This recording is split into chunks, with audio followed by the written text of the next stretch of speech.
the key to taking your work, your projects, and in some cases even your life to the next level. Welcome in, fam. Much love, Trav here. So if you're trying to release a creative project, music, a book, or launch a business, get something started, or just even better your own life, then I have some advice for you.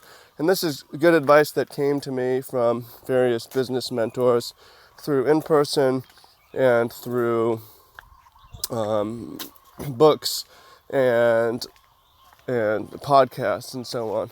And the problem or the mistake that a lot of novice people often make, and you can succeed this way, it just makes things harder, is in a desire that I think is really coming from narcissism, to own and control everything and to do it your own way and to reap the full rewards. Like, I have this idea, it's mine, I'm going to own it, I'm not going to give any stake in it, I'm going to do it my own way, from start to finish. So I'm not gonna feature anyone on my album.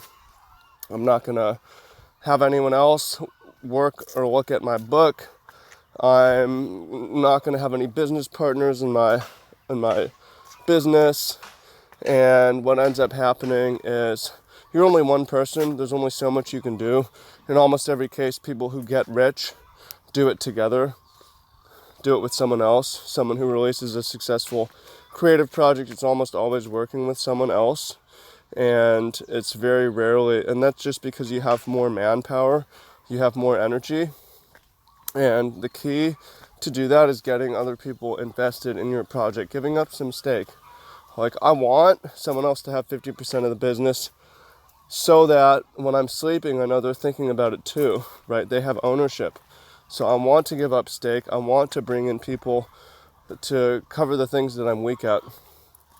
If I'm a big picture writer, I really want to have a nitpicky editor, because that will balance it out and get someone more and get other people invested in it, right? So, and Mark Cuban says you want people to partner where you're weak.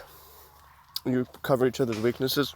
So you have to have a kind of awareness of yourself in order to do that. Like, if you're a clouds person, my head's up in the clouds, you want a nitty-gritty dirt person to work with you.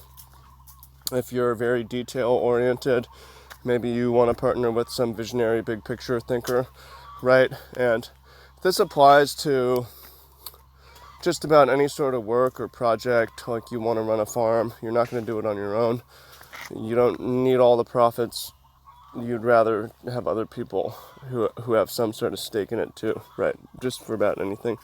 And this can be true for life as well. That's why people want to partner up with life partners, get other people invested in your life as well, and seeing you and others succeed, or bringing other people in your life, friends, and so on, and working closely together, because we're just not succeeding. We're not going to do our best working alone. We're going to do better working with others.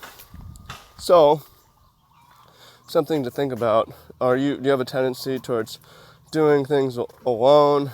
If so, you might want to reach out, ask other people, share what you're working on, put it out to the internet, say, I'm looking for help, I'm looking for partners, I'm looking for people to work on this project with me. And I think that generally you'll do a lot better. There are some exceptions. People who really hermit up and do their own thing and work alone.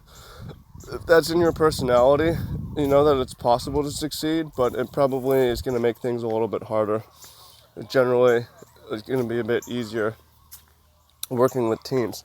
Although it's important that you partner with people who cover your weaknesses, you cover each other's weaknesses, and you can balance each other out a bit. If you partner with the wrong people, you're too alike in the ways that you're similar, you don't cover each other's weaknesses, or there's just too much personality clash, or you just partner with a bad person. You have to be careful and screen it out. So in those cases, it's better to work alone than with the wrong person.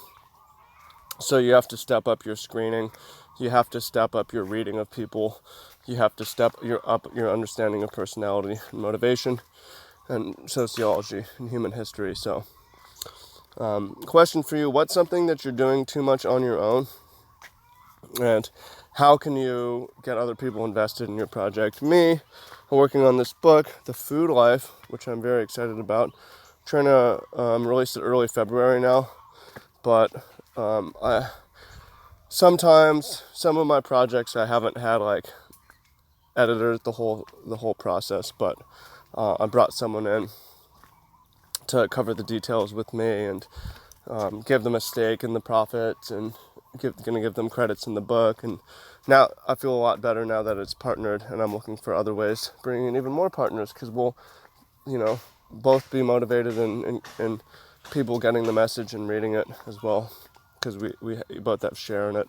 So that's an example for me. What's an example for you? Something that you're doing too much alone and you could really use help on in partnership, and share that down below in the comments. Hope you find that useful. Thank you, appreciate you. Make sure to check out my other books in the link in the description, and I look forward to reading your comments. Talk to you soon, fam. Peace out.